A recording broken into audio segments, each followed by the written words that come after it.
Konnichiwa again, collectors. So I think this might be my second Hobby Japan model to enter my collection.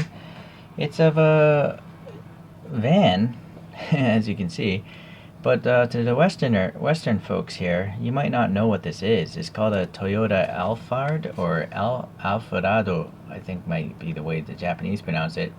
But for me, I just see the word Alpha and then RD, so I'm calling it an Alphard. Maybe it's Alphard.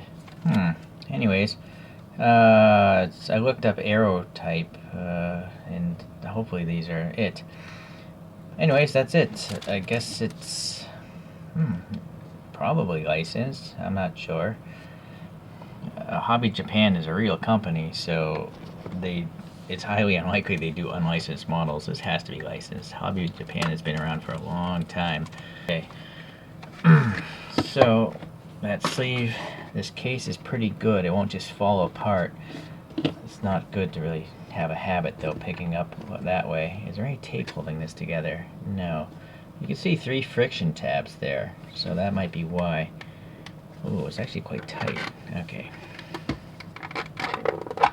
Alright. So I really don't know too much about this vehicle myself, other than the fact that I've seen them running about in Asia, and I think they're also sold in Russia. They're pretty much like pimp vans made by Toyota, and I think there's a Lexus variation as well. And Toyota also makes a variation called the Velfire, which is a more aggressive look to it. So this line of vans came about in 2002 and is still sold today, and they're 7 or 8 seat vehicles, but of a very luxurious fashion to my understanding. The prices are around $30,000 to $75,000, so I don't know too many vans that cost $75,000. Anyways, so it's a very aggressive front end, very Rolls-Royce like, with the giant tall grille. Okay, so this is the facelifted version of the 3rd generation. The 3rd generation came out in 2015, and the facelift came about in 2018. And I can tell that because it's got those vertical inlets there, whereas the earlier ones had like triangular ones. Okay, so there we go. It was actually hard to find this image. A lot of the images I find, they have these crazy exhaust systems and mods, so okay. Sorry, it's kind of hard to focus between 2 objects. But there you go. Hopefully that's a good way to compare. And so just for fun, I did pull up this image here of this interior. I mean, maybe this is like a $70,000 one with all the leather and infotainment and stuff, and the captain's chairs with reclining seats. So it's pretty cool. I've actually been in one of these, just for a little bit though. So there's supposed to be a 3.5 liter. I don't know what cylinders. Probably maybe a V6. I'm not sure. I didn't even look that up. It's supposed to have an 8-speed transmission. 0 to 60 would be 7.6 seconds. I suppose isn't too bad for a van this large. And I know there's hybrid versions as well. Okay. I guess there's nothing super delicate on this. Those are rigid mirrors, but I'll take it off the stand for this review. And then afterwards I'll put it back on the stand. That's a long screw. That's a joke right there. Okay.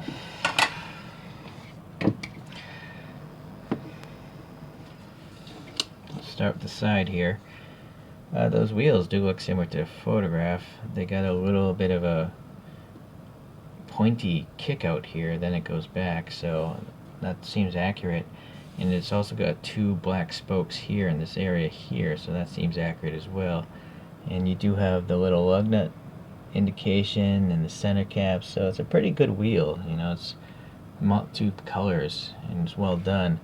What I'm now wondering is, I don't really expect the brake system to be back there because there's such small holes. But possibly, yeah, I think there is, because I can tell because it's got these silver tabs. This tab is what's keeping the brakes from spinning while the wheels spin. So even though you can't see a brake system, it's there. But now I'm also seeing there's no black paint right there. It's an easy fix with the marker, but it would have been nice to actually have that correct. The front wind's not a problem.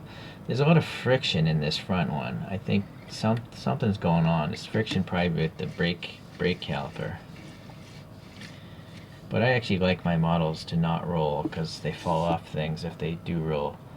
Okay, so let's see. It's a metallic pearl white. It's pretty nice. The flakes aren't super big. The door handles stick out. They're painted silver, and there's recesses above and below, so that seems pretty good. The fuel filler door as well. The panel gaps are pretty good, pretty tight. The mirrors, yeah, there's a reflective sticker. Can't ask for more. It's really swoopy, this styling line, right? It's pretty neat for a van again. Okay, so the blackout of the window is painted on nicely. There's also some chrome here. It's silver paint, I guess, but it is very shiny. It's also up here on the top. So that's cool. Alright, back to the front here. We got a little bit of silver trim going down here, and a little fog light, some ribbed detail. I don't think this is functional on the real one. I think it's blanked off on the real one as well. And then this crazy waterfall style grill. So it's very imposing. The Alphard or Alphard seems to have a separate type of logo. It's not a Toyota logo. It's specific to this vehicle. I think some of the crowns do that as well. So it's interesting how Toyota does that. I don't know if that thing is a separate piece. I almost feel like that could be a separate foil sticker. It seems to have it doesn't look the same finish as all these vertical stripes. It's too shiny. This is silver paint. This is like chrome. So either that's a chrome sticker or maybe a piece of metal. The license plate is nice, it's got something written on it. It's just not some blank plate. The headlights are pretty cool looking. Tiny little recesses back there behind the clear plastic, so that's cool. The silver paint carries across to the top, really small hood, and then we have some raised painted wiper blades that are part of the window molding. There's some blackout printed on the back side as well as the front side, I think. I think there's black on both sides. And then they have the little indication of the sensors there. The dashboard's alright. It's just black, I guess, not too much detail, unfortunately. We've got some ribbing up here on the roof. I'm gonna guess that maybe this is for strength, and by putting the ribs on the top side of the vehicle, you can have a flatter, tighter surface on the inside of the vehicle, increasing headroom. I think a lot of times, you have to have ridges and large panels, otherwise they'll vibrate in the wind. So this is creating strength, but still maintaining headroom inside the body by moving the ridges outside the body. That's what I'm guessing. I'm not an automotive engineer, but I've stripped apart interiors enough to see that. Okay, there's a whale fin here, tiny little shark fin, whatever, some fin, maybe tuna, being Japanese. Okay, let's see the back here. Nice thick red tail lights, looking good. On the photograph, I see tiny white strips here for the backups. I don't see them on this model though. Although I'm not sure if, yearly changes, if, one actually had lights like this or not. Okay, little red paint in here for the reflectors, and then these little squares. Maybe they're sensors, maybe they're covers for tow hooks, I'm not sure. There is a little Alphard here, or Alphard printed there. It's kind of hard to see, but there we go. It's a white car, so it's hard to catch sometimes. This time we do have a Toyota logo on the back. I think it's a separate piece. Let me focus in a little more. Yeah, it's a separate piece. It's really nice. It's like black metal or something. I don't know. I don't think it's a sticker. It seems to have some thickness to it. Anyways, I like it. It's chrome plastic here. Very reflective, as you can tell. Nice to have the license plate with some text. And good defroster lines, because I didn't even notice them before. That's what defroster lines are supposed to be. You shouldn't be able to see them. Alright, so going... Yeah, you can... Well, unfortunately it's a molded window, so there's a lot of distortion. But I think there might be a rear view mirror hanging there. Let's try it from the front view. Yeah, see, there's a rectangle right there. So there's a rear view mirror. And you'll see that the rear windows are tinted, which makes sense for a luxury van. If any vehicle should have some details on the inside, it would be a luxury van with tall windows. But Hobby Japan seemed to have skipped out on that. But I guess the exterior is more important than the interior, right? And I gotta say, this exterior is quite flawless. I don't think I saw any blemishes or casting problems or scratches or gouges or overruns from painting or bad logos. There's just a multitude of things for me to usually complain about, but I'm not seeing it this time around. So, very nice. This is better than the S2000 I reviewed. That one had some QC problems. There's a tiny little separate muffler here. Okay. And just minor details. So it seems to have one screw, and then it's got a tab or something. You know what? Let's open this guy up. Why not? Yep, just a plain black interior. I probably should have done that from the get-go. So this is a 6-seater. That's weird. The internet told me there were 7 seats. Well, I guess maybe 3 people could fit back there. Boy, this is just asking to be repainted with a tan like that photograph I showed. Maybe there'll be something at the end of this video with a new interior. There's the mirror. It's interesting. I don't see any rivets holding this glass. Oh, there it is. They're just white, so it's hard to see. Okay. So this is the tab. Oh, the license plate is the tab, Hot Wheels style. Okay, that makes sense. Whatever works, works, right? As long as it looks nice. I don't care how they do it. Sorry, I don't use the electric screwdriver to screw things back because I'm afraid it will cross-thread. So I gotta use that good old hand screwdriver. Back it out, find the thread, and then screw it in. That's how you avoid cross-threading something. Alright, so let's compare it to a couple other vans. I don't have too many, but I do like vans, so... And also, let's let this spin in front of its photo.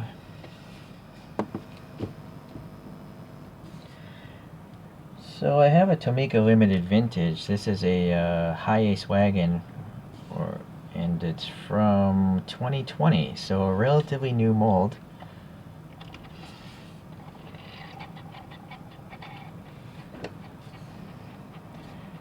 I don't know if these are based off the same platform. They're both large. This is an older generation, that's why it's not as large as this. The very latest High Aces are huge. I think they're even bigger than this. So, I'm not really sure. But anywho, they definitely look like they're the same scale. I see no reason to doubt that either of these are not to scale. I guess it's time to rag on TLV. That's just part of my MO, right? There's no raised wiper blades. They're just printed flat. The license plates are completely blank. There's no reflectivity in the mirrors, side mirrors there. So there's no air, or is there air passing between these spokes? No, you see, it's totally blanked off, the wheels. You can tell because on the inside here, that's a totally flat black surface right there. So even though there's plenty of opportunity to have air passing between those spokes, the way TLV constructs their wheels, it's just not following convention. It's always blanked off, so it's not realistic. But the one plus is, look at that interior of the TLV. It's a nice tan. It's got 2 different colors actually, so it's a much superior interior. Okay, so hey, for a change I actually, also threw in some nice things about TLV. Oh, but another thing, there's no black in the grill. It's very strange. There's no darkness in those vents of the grill. They could have had a black paint wash easily, but they didn't. Okay, so a different price bracket would be Greenlight. It's B. Baracus' van. I guess this might be my favorite van. I'm always pulling it out for comparison. Be a pitted fool driving white vans. Okay, so it's a great model for the price. This green light. The wheels look fantastic. Yeah, the taillights are, you know, painted, but you do have a realistic license plate, so that's good.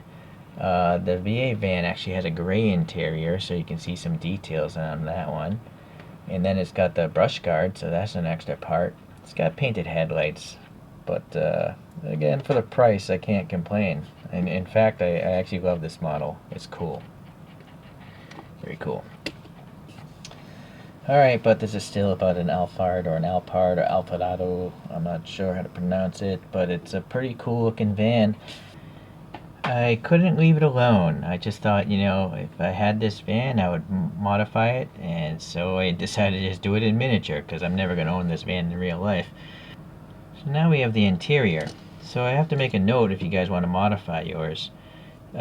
This interior is glued down in 3 spots.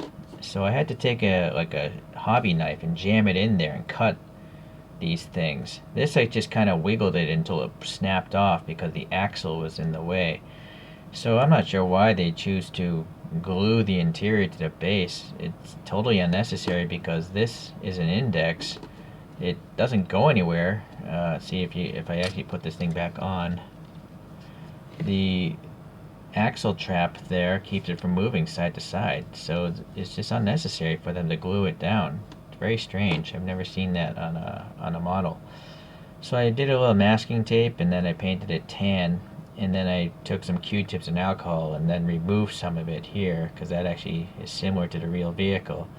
And then I took a little black Sharpie in there and covered up some of the leftover tan, and I removed the dashboard completely. You can pop it out, cut a little bit of plastic there, and then you'll see, you know, there's a little pin, and then I cut the little bit of plastic down there, and the whole dashboard was removed before I painted it. But then afterwards I painted it a little silver with a paint marker, and that's the extra details I have in this interior. So this pops back in. Now the question I'm thinking is as nice as these wheels are, and by the way, you can see the disc brake system is pretty weak. I mean, I guess that's similar to stock, right? I don't think Toyota's going to have color-coded, like red calipers. They're probably just raw. But still, it would have been cool to see some color there. So, anyways, they're there, but just kind of not there. So I have an assortment of wheels. I do a lot of videos on this brand here, these WORDC wheels. They come in different packages. I don't know if maybe these are old stock. These are the latest ones that I've gotten. Bigger boxes and staggered tires, or staggered width of wheels. So I've taken these 4 out already. Just thinking about going like a VIP look, right? So we got this, this is the rear wheel, so it's much wider than the front wheels. And it's a big tread blocks, but you'll see it sticks out of the body there. I don't know if I want to cut into this. It's I'd rather not, because you see if I cut away there'll just be air visible because this thing doesn't fill in the gap as much as I want it to. But so we got that one. Well, it might be a pass on that one. We got these Spider-Man wheels that I haven't used yet, and the tread's a little bit different here. Now this one, you'll see it's pretty flush. Well, let me hold it here. Ideally it'd be a little bit more inset. It's not sticking out a lot. We're talking like a quarter of a millimeter probably, but I guess I could just move the tire in a little bit. This is potential. Spider-Man wheels. I don't know. I'm not sure if I like Spider-Man wheels on this van though. Alright, but so far it's the best one to go with because it's not sticking out. Then we got the snowflake patterns, and this one's got a brake system in it. You can see the red caliper back there. But does it stick out? Seems the same. Sticking out a tiny bit at the top. I guess that will be alright. I'm liking that the most so far. And then the last one, which I've used before on the Bugatti Veyron, oddly. These are probably my favorite alloy wheels. I like it. They're like modern Daytons or something. It's just a lot of spokes going on. It looks very classy to me. It's like a turbine or something. But does it stick out a lot? Oh, it does. See, that one is sticking out a lot, so that's a no-go on this one. It's a real shame that this WORDC just gives you these wide wheels to fit Hot Wheels, right? How many people are buying these to put on Hot Wheels? I don't know, maybe a lot, but it'd just be better if they gave you the thinner front wheels and use spacers instead. Back with the wheels on here, those snowflake ones. I think it worked out alright. I decided to actually shave off a tiny bit of the belly pan there, but not the vertical sections, because you want to keep that black. So it seemed to have worked out alright, and the Alphard seems to have the brakes on the outer edges, not on the inside, which would make more sense to me, but you can see a little bit of that interior a little bit better now. I think now that it's a lighter color, at least those seats, but the rear tinted windows, you still can't see much. Okay, well, that's what's happening. The wheels don't roll. I made them super tight, so the brakes will generally stay in the same position. But here are those original wheels to compare to. So, it turned out well. I'm pretty happy with it. I think if I actually, owned one of these vehicles, I'd put some giant rims on this, just like these little Cub cars back there. And I guess I can live out my little fantasies in 1/64 scale. I'm a child, guys. Alright, I guess I'll see you guys the next time around. Thanks for watching. Bye.